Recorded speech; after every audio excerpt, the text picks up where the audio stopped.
শয়তানিগুলো শেখ হাসিনার সময়ে হতো। ওই সময় আলগা মমিন এবং ইমরান সাহেব তারা বলেছিল যে বিমান ভাড়া আমাদের হাতের মধ্যে নাই। তো বিমান ভাড়া কার হাতের মধ্যে রয়েছে? তখন আমরা বুঝতে পারলাম ও এটা শেখ হাসিনা নিজেই নিয়ন্ত্রণ করে, শেখ রেহানা নিয়ন্ত্রণ করে।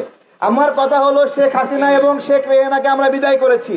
এখন কোন শেখ হাসিনা এবং শেখ রেহানা এখানে অবস্থান করছে যে বিমান ভাড়ার পিছনে কলকাঠি নাড়ছে? শেখ হাসিনার সময়ে 5.5 লাখ 6 লাখ টাকা লাগতো প্রবাসে যেতে, মালয়েশিয়াতে 78,900 টাকা লাগতো যেতে। আমার কথা, শেখ হাসিনা খারাপ, তাকে আমরা বিদায় করলাম, ঝাঁটাপেটা করে বিদায় করলাম। শেখ রেহানা এই মালয়েশিয়া যাওয়ার ক্ষেত্রে প্রত্যেকটা প্রবাসীর কাছ থেকে 3-3.5 লাখ টাকা করে চাঁদা নিয়েছে।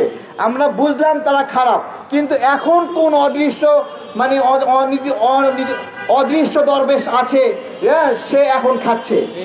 আমার কথা হলো আমাদের এই পরিবর্তনের মানে আমরা কোন জায়গায় দড়ি লাগাবো বলেন?